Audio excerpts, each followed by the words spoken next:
kanina, kinausap ko na nga si father-in-law and mother-in-law na magbabalak nga kami magstay ng Pinas sa loob ng 3 buwan.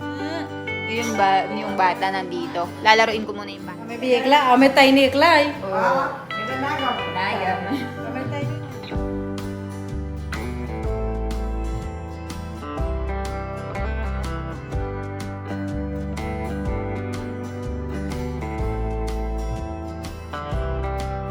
Kushi. Good morning. Hoy, hukaras bachos. Huchen. Umgatche.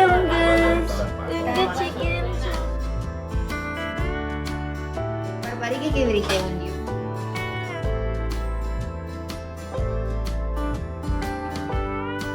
Mr. Chef, huba na hindi doon diyo. So nilagay na lahat niya ng mga... Wala. Tama rin sa problem, che.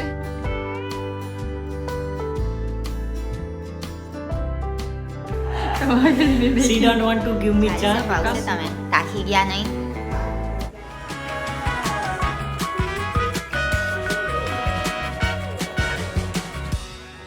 Mag-coffee guys. And nandito si Sonal Masi. Sonal Masi, good morning. Medjaye Sonal Masi. Mayugam. Bar. Chalsek like latame. Nanay awa no pacha. Oh, dingli hate laylays. He, chale? Kam na chale? Kadachi betran may narewa no te. Chal se pause tame. Takhi gya nahi. Na chale. Elle ke log may narewa no. Be may natay rese. So, 2 months lang daw akong aayaan ni Sonal Masi na umalis, guys. Kasi nga daw, Mami, be may narewano kaya Sonal Masi. Jo, ekas may norewai kets. Me puchu Sonal Masi tati kya che. Me traun may na diya. Baki, jo. Chale? Na chale. Ano tame? ના ચાલી એક જ કમ ના મહિનો ચાલે. તમને ગમે ના ને પછી ના ગમે એકલા ના જ ગમે ગમશો ને બાકી જાનુ બી જતી રહી જાનું જતી રહે તું મિલા તમે બી એકલા અમે તઈ ને એકલા ના ગમે અમે તઈ ને એકલા એકલા ગમશો ને કઈ નહીં તમે બહુ વરકરા અલગ અલગ ઘેર ના ભાઈ તા ઘેર કોણ છોકરીઓ નહીં પણ કઈ નહીં છોકરીઓ. દિલ્હી હાથે લઈ લઈશ મેં સીધું એકથી- સીધું 9 મહિના હવે જાને આવે હે ને Sonal Masi એવું કરો ને ભાઈ ના ભાઈ ના ચાલે હવે હું ખાવા બનાવવાનું તમે આજે તઈ હારું દાળ ભાત શાક રોટલી કમ દાલ ભાત તને દાળ ભાત જ જુઓ તે ઓવે કમ મને બહુ ગંધાઈ પેલા બ્રોકોલીનું શાક એટલે એટલે પણ મને ભીંડા બટાકા ખાલે કદું ને બહુ જોરદાર હતું ભીંડા મંગાવું Ah, આજે ah. જયદીપને ફોન કરું જ Ah. ભીંડા લેતો આવશે Hinati ko nga lang itong mga vegetables and then magluluto nga daw si mami ngayon ng tinatawag nilang cabbage bataka. So dito is nakaready na yung mga spices na gagamitin niya. So meron na tayong kanin dito and yung dal. So hindi talaga dapat mawala yung dal sa pagkain ko guys kasi yan lang halos yung kinakain ko. Cabbage na yung banana galoda. So galoda pala yung lulutuin natin guys. So yan yung galoda. Hinati-hati ko na to noong mga nakaraang araw and pinatuyo na ni mommy. So yan yung lulutuin namin ngayon. Hindi ko alam kung anong tawag natin yan sa Pilipinas. Pero yan yung laging kinakain dito. Kasi meron din kami tanim na ganyan sa bakuran namin. So mainit na mantika, maglagay ka ng cumin seeds. Pagkatapos, maglagay ka ng turmeric powder. And ilagay mo na yung galoda.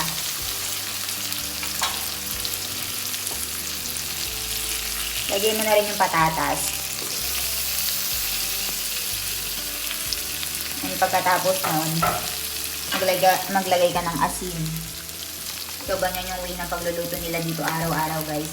Ganyan yung mga pinaglalagay na spices sa mga vegetables nila. Halu-haluin mo lang siya, and then after nun, hayaan mo lang na lumambot. Pagkatapos, tapos na yung ulam namin for today. So, kung nakapansin nyo, nakatakip na siya. Ito yung kanin. And ito naman yung dal, yung lentils. So, lalagyan din nila ng iba't ibang mga spices yung lentils na yan. And ipapakita ko sa inyo yung mga paglalagay nilang spices mamaya. Umalis na si Sonal Masi. Tapos na yung trabaho niya dito sa bahay. Ayan, nalabhan na niya yung mga damit namin dito. Ala kay ano tame. So, punta tayo sa bahay ni Dami Masi. Let's go. O, ganga foy hu karash vachas. Oh, Huche. Tayo tingin mo Jukon. karena yani. Barabar. Unggat siya, unggat. Unggat chicken chow. Masi susuwa na ano tame? उंदियों पूरी jalebi Undiyo puri na jalebi. Ekam. At labadaban se? Kam hu kame manaw se? Aha, barabar. Philippines से मेहमान Eh, huche. Hukam siya. मेथी ने भाजी Meti ni baji ba na ano tame aje? मुठिया उंदिया Aha. मसा Aha. Samaj pari gay. Aha. पड़ी ना बस Pon kello dyan na ano aje pon? तोंजो Tron dyan at labadamot ya pan se? नाली Ha? रोजा नहीं बोलते थे Aha. Barabar. At labada. Mami will be the one who will help. इतनी 500 So there's Meti over here and gagawa sila ng metia. So ito na yung mga hinati-hati nila mga vegetables dito guys. रिंगन नहीं तारो So si Mami kasi yung magaling sa paggaganito guys. So tinatawag talaga siya ng Gata na tara na. kusinera. Separate kar dito tame. Pra fry karwan. Na bafano siya. So we'll be boiling this one together with the dana.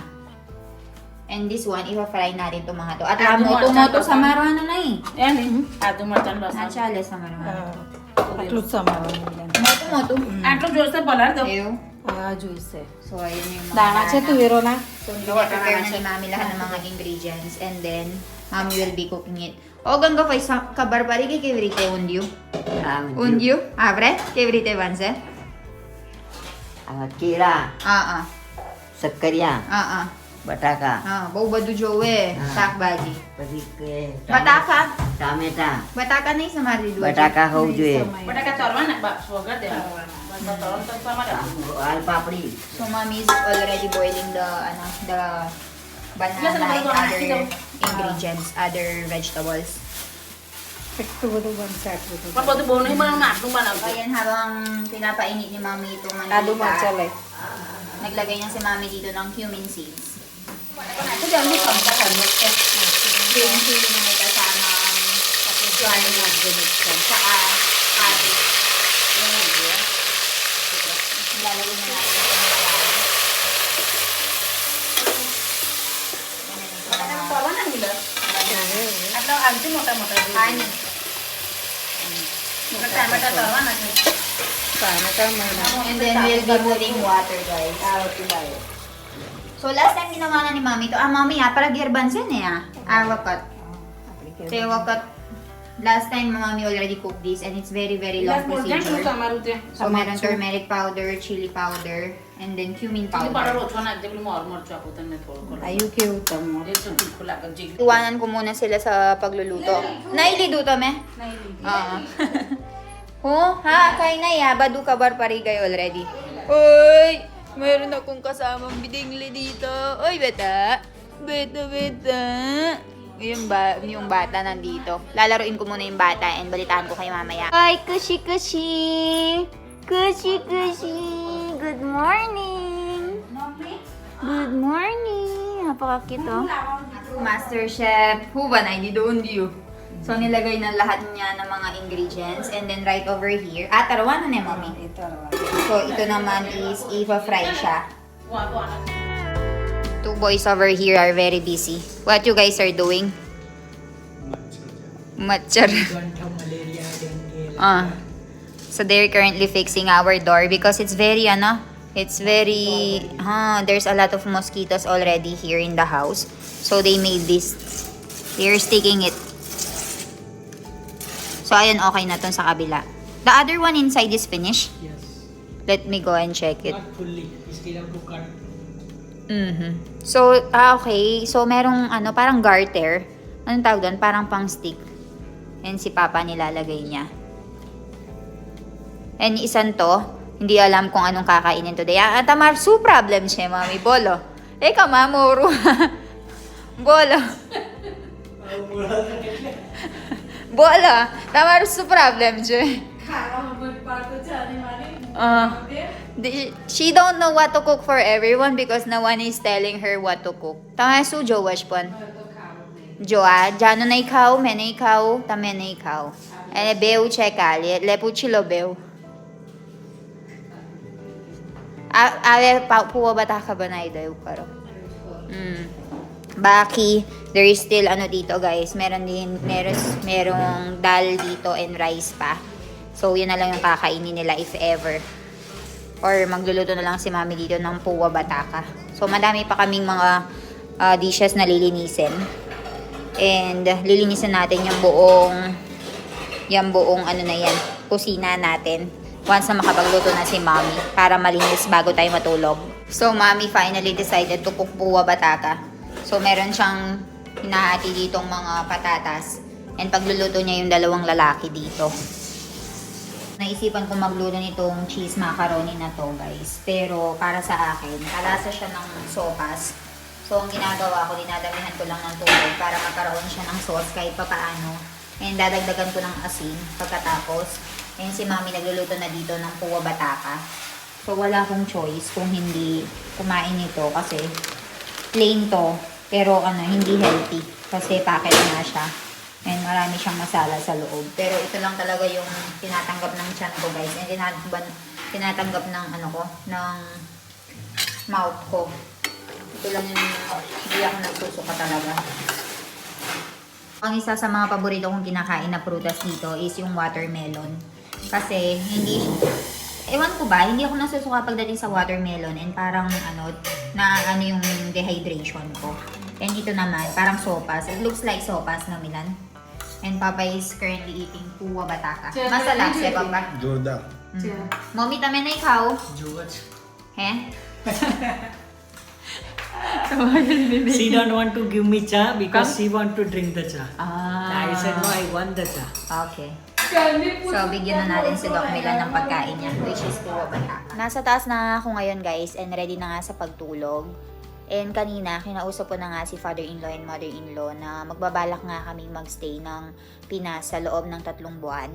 Pero parang meron yatang nag-conflict ng schedule kasi darating nga yung 7th month ni Mohini Bobby. So, dito kasi sa India, tuwing 7th month ng buntis, minsan 5 months or 7 months, kapag buntis ka, magkakaroon ka ng isang celebration which is called Shri Month. So, dun, hindi ko alam kung ginagawa siya sa buong India, pero dito sa Gujarat, dito sa lugar namin, talagang ginagawa siya, parang baby shower, pero there's no such thing as gender reveal, kung saan yung Shri Month, ginagawa siya, magbibihis talaga ng bongga yung babae, parang ikakasal ka ulit, pero this time, yung focus is yung girl lang and yung baby. So, magkakaroon ng kaunting celebration and magpapakain ka ng lahat ng tao dito sa village. Iimbitahan mo lahat ng mga kamag-anak, lahat ng mga kakilala mo, and lahat ng mga babae. So, it's mainly para sa mga kababaihan ng village and society. So, magkakaroon ng Shri Month si Mohini Bobby this coming March. And ako, if I'm not mistaken, around May yung 3 month ko or March if gusto namin mapaaga kasi it's either 5th month or 7th month siya. So, it's either between the two. So, kung aalis kami ngayong January, baka bumalik kami ng mga around March para sa Shri Month ni Mohini Bobby since we cannot miss the Shri Month of Mohini Bobby. So, kung mga ganon, mga 1 month or 2 months lang kami magsastay sa Pinas. So, yun yung naging conflict kanina and yun yung naging usapin namin kung kailan nga ba kami aalis. Pero ako guys, feeling ko hindi na ako makakatagal muna dito sa India pa. Lalong-lalo na ngayon na nagliliya ako. Kasi sobrang hirap na ako sa pagkain dito and feeling ko hindi na puro healthy yung kinakain ko guys. Yung kinakain ko yung mga yung parang sopas na niluto ko kanina. Tuwing gabi talaga, dun ko nararanasan yung feeling na ayaw kong kumain ng kahit ano, parang walang tinatanggap yung sistema ko ng kahit ano. So, tuwing gabi talaga, yun yung pinaka nahihirapan ako because in the afternoon, okay sa akin yung dal bat. And yung mga ibang vegetables nakakain ko like ladyfinger and potato. Pero kapag gabi, it's very hard to think what to eat talaga tuwing gabi. So, sabi ko, bilisan na namin yung pagkuha ng visa ni Milan para makaalis na nga kami and makalipad na papuntang Pilipinas para nga makain ko na yung mga gusto ko and hindi na masyadong mapabayaan yung bata. And alam ko guys, iba-iba yung naranasan natin nung mga nagbubuntis kayo, merong may maselan, merong sakto lang, merong kaparehong sintomas katulad ko. So, iba-iba po kasi tayo. Yung iba, maaaring maranasan to, maaaring magsuka habang pagkatapos kumain, magsusuka. Yung iba, parang normal lang. So, wala. Iba-iba po kasi tayo ng nararamdaman. Iba-iba tayo bilang tao. So, hindi natin pwedeng sabihin na nag-over-exaggerated tayo sa ganito, masyado tayo nagpapabebe. Kasi hindi nyo po alam yung hindi nila alam kung ano yung nararanasan mo personally. Since meron talagang sobrang selan sa pagbubuntis, merong okay lang, kahit makakapagtrabaho, pwedeng-pwede. Kasi parang normal lang yung nararamdaman nila. So, hindi natin pwedeng ikumpara yung nararamdaman mo dun sa nararamdaman ko. Gets mo ba ako? So, okay lang na mag-comment, pero kahit kung magko-comment ka, please be mindful na iba-iba tayo bilang tao. So, ayun. Ano pa ba sasabihin ko? Wala lang, ganun lang. Medyo nagkakaroon din ako ng problema guys pagdating sa mood swings. Kasi parang, alam mo yung nasusuffocate ka. Yung hindi mo alam kung anong gusto mo, kung anong gagawin mo. And minsan masaya ka, minsan bigla kang lulungkot.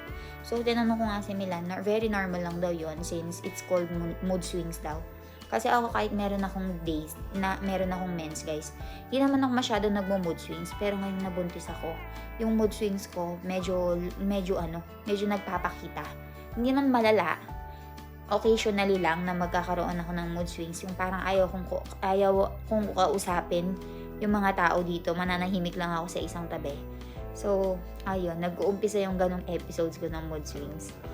Pero ayun, overall, okay naman dito. Sobrang saya, inaalagaan ako ng mga mother-in-law ko and father-in-law ko. Pati yung sister-in-law ko, no complaints. I am very lucky to have them, especially my husband. So ayun, balitaan ko na lang kayo sa mga susunod na kaganapan dito guys. Pero for now, magpapahinga na ako and matutulog and I'll see you all tomorrow. Bye-bye.